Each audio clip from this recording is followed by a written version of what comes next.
Hello friends, ನಮಸ್ಕಾರ. ನಾಡುನುಡಿ ಲೈವ್ಗೆ ಸ್ವಾಗತ. ಸ್ನೇಹಿತರೆ, ರಾಜ್ಯದ ಗ್ರಾಮೀಣ ಜನತೆಗೆ ಇದೀಗ ಗುಡ್ ನ್ಯೂಸ್ ಸುದ್ದಿಯೊಂದು ಇದೆ. ಇನ್ಮುಂದೆ ಕೃಷಿ ಭೂಮಿಯಲ್ಲಿನ ಮನೆಗಳಿಗೂ ಕೂಡ ಅಧಿಕೃತ ದಾಖಲೆ ಸಿಗಲಿದೆಯಂತೆ. ಹಾಗಿದ್ರೆ ಏನಿದು ಈ ಸುದ್ದಿ? ವಿಡಿಯೋವನ್ನು ಕಂಪ್ಲೀಟ್ ಆಗಿ ವಾಚ್ ಮಾಡಿ. ಗ್ರಾಮೀಣ ಭಾಗದ ಜನತೆಗೆ ರಾಜ್ಯ ಸರ್ಕಾರ ಸಿಹಿ ಸುದ್ದಿಯೊಂದನ್ನು ನೀಡಿದೆ. ಇನ್ಮುಂದೆ ಕೃಷಿ ಭೂಮಿಯಲ್ಲಿ ನಿರ್ಮಾಣ ಮಾಡಲಾದ ಮನೆಗಳಿಗೂ ಕೂಡ ಅಧಿಕೃತ ದಾಖಲೆಯನ್ನು ನೀಡಲು ಸರ್ಕಾರ ಇದೀಗ ಹೊಸ ಯೋಜನೆಯನ್ನ ಸುಗಮಗೊಳಿಸಿದೆ ಅಂತ ಹೇಳಿ ಗ್ರಾಮೀಣ ಅಭಿವೃದ್ಧಿ ಮತ್ತು ಪಂಚಾಯತ್ ರಾಜ್ ಸಚಿವ ಪ್ರಿಯಾಂಕ ಖರ್ಗೆ ಅವರು ತಿಳಿಸಿದ್ದಾರೆ. ಕರ್ನಾಟಕ ಗ್ರಾಮ ಸ್ವರಾಜ್ ಮತ್ತು ಪಂಚಾಯತ್ ರಾಜ್ ಕಾಯ್ದೆಗೆ ತಿದ್ದುಪಡಿ ತರುವ ಮೂಲಕ ಈ ಐತಿಹಾಸಿಕ ಕ್ರಮವನ್ನು ಕೈಗೊಳ್ಳಲಾಗಿದೆ. ಗ್ರಾಮೀಣ ವಸತಿ ಯೋಜನೆಗಳಡಿ ತಮ್ಮದೇ ಕೃಷಿ ಭೂಮಿಯಲ್ಲಿ ಮನೆ ನಿರ್ಮಿಸಿಕೊಂಡವರಿಗೆ ಈ ಸತ್ತು ಪಡೆಯಲು ಇದ್ದ ತಾಂತ್ರಿಕ ಸಮಸ್ಯೆಗಳನ್ನು ಸಂಪೂರ್ಣವಾಗಿ ನಿವಾರಿಸಲಾಗಿದೆ.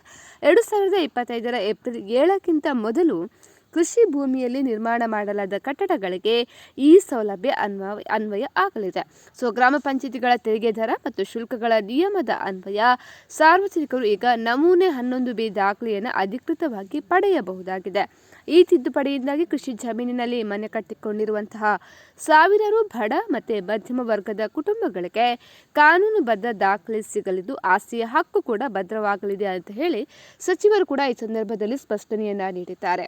ಸ್ನೇಹಿತರೆ, ಈ ಬಗ್ಗೆ ನಿಮ್ಮ ಅನಿಸಿಕೆಯನ್ನು ಕಮೆಂಟ್ ಮಾಡಿ ತಿಳಿಸಿ. ಅದೇ ರೀತಿ ಮತ್ತಷ್ಟು ಅಪ್ಡೇಟ್ಗಾಗಿ ನಮ್ಮ ಚಾನಲನ್ನು ನೀವು ಸಬ್ಸ್ಕ್ರೈಬ್ ಮಾಡ್ಕೊಳ್ಳಿ.